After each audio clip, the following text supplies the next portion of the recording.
And if you have, were you happy with the results that showed up?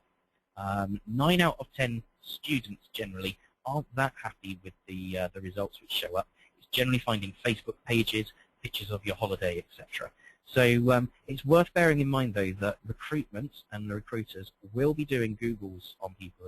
It's well known that they're using Google, they're now using LinkedIn, they are trawling through Facebook to try and find out exactly who is the person they're about to employ, because they've invested several thousands of pounds probably into that recruitment process.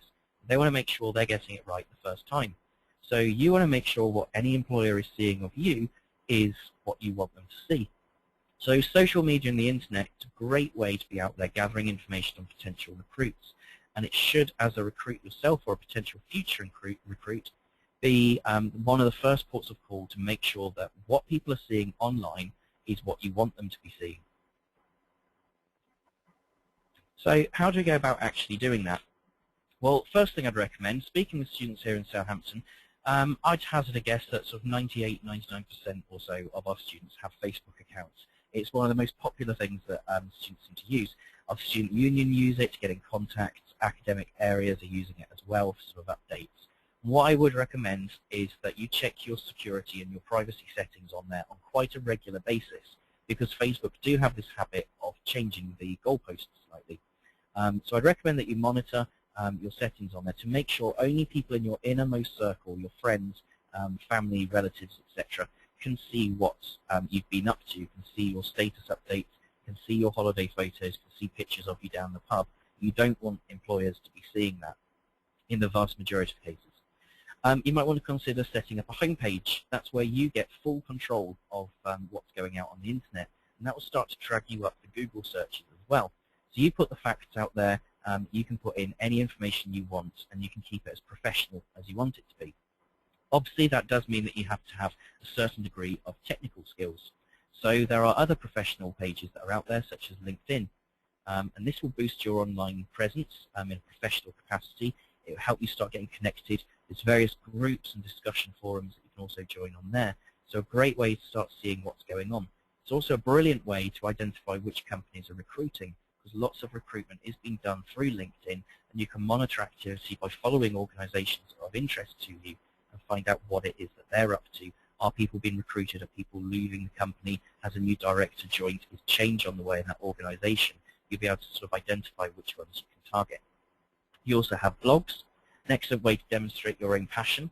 So if you're particularly passionate on your subject area, you want to start blogging about it, conferences you've been to. It's a way that you're controlling the content which is going out there on the internet. And another way, when Google's searching, it will be identifying who's written this and bringing this back up to the top. And finally, more aimed probably at our research students out there and doctoral candidates, but reviews on other people's books and publications.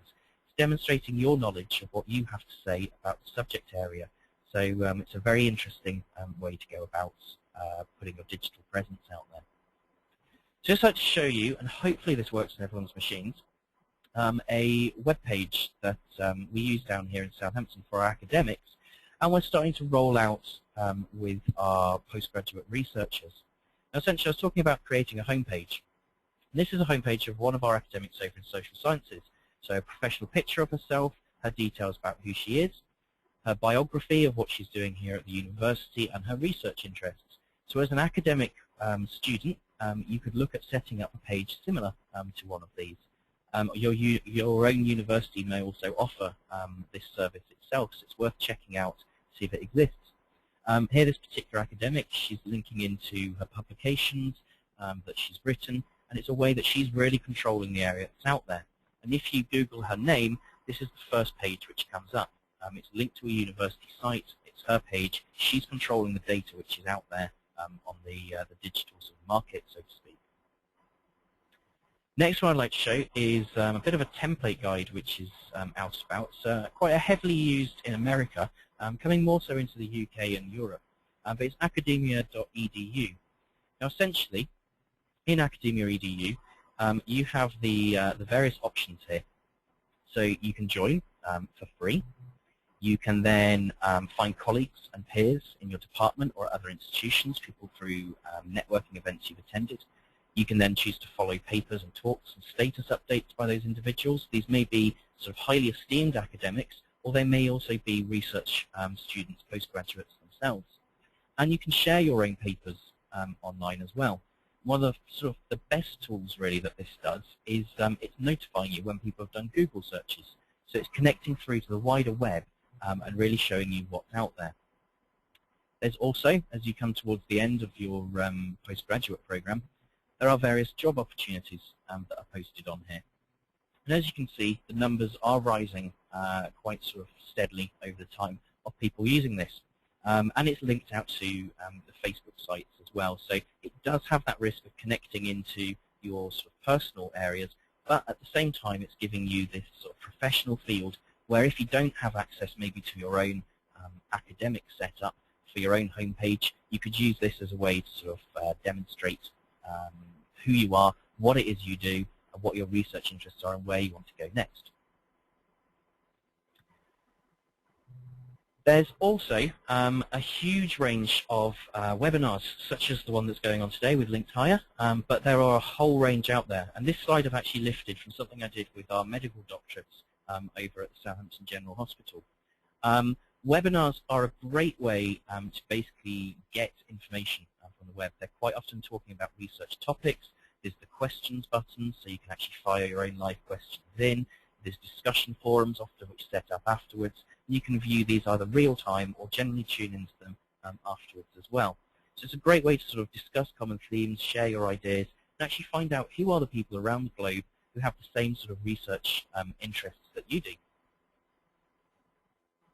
So we'll move away now from the digital area into networking events themselves. Now, the thing that I would recommend is it does take effort, it does take preparation to go out and confidently network. And for many people, it can be very scary. It's not always the nicest environment maybe to walk into a room full of business people or a room full of strangers at a conference and to feel I've got to go and speak to these guys. So what I'd recommend is to set yourself some goals before going. So if it's a conference that you're attending, are there people that you want to speak to? There's generally a delegate list sent out in advance. Scan it. Are there people that you've met before? Are there people that are of specific interest that have the same research theme as yourself? And if there's no one on there that you really recognize, start doing a few Google searches on them and see who's coming up higher on the lists and get some background information. Therefore, you'll know something about some of the people before you walk into that room. I'd also recommend that you get your own elevator pitch prepared. So this is a kind of 30 seconds, 60 seconds, who you are, what you do, where you want to be going type talk. So imagine you stepped into an elevator on your campus and the Vice-Chancellor was in the elevator with you. You've got to the top floor to basically tell him what it is you do, why you're a valid member of his student community. So off the top of your mind, it's kind of, well, what is your research? What are you studying here? What is it you're hoping to do with that? Have you got any papers that you're about to publish? What events are you off to or have you been to recently? So it's these sorts of things which you can have at the top of your mind and be able to float to be able to sort of basically break the ice with someone on who it is that you are. When it comes to swallowing your nerves, really it's just about preparation beforehand. It's throwing yourself in to the environment, feeling as though you're prepared, knowing who's sort of going to be there, and then afterwards doing a bit of reflection on how well that went. So this is where I'd recommend people looking for Kolb's reflective learning cycle. You have a concrete experience, you've gone to a networking event, you've met people. You then reflect on that afterwards. How did it go? Were the introductions okay, or is there something else that you could maybe be working on for next time? So you reflect on what's happened, you're starting to plan ahead for the next activity, the next time you're going in. And as you go into that, you'll have your next concrete experience. You'll be able to reflect and hopefully you'll be getting better and better as you go through these events. So a bit of reflection on there can help you feel a bit more confident going in the next time. So preparation and be prepared when you walk into the room. Have a pen and paper. There's no harm in taking notes about people. If you can get business cards from your university or made up somewhere with your contact details in, and make sure it is a professional email address you're using. So the majority of universities, I imagine, are giving you an email address. Make sure you're using that, or at least a sort of a Hotmail, Yahoo, Gmail, whichever company you're with, email which makes sense. So for me, something like richard.carruthers@whatever.com, rather than some of the ones that we've seen which are kind of off the top of my head trying to think of examples that I can probably say on here. But I'm sure you're fully aware of some of the ones that might be out there that aren't professional in the slightest.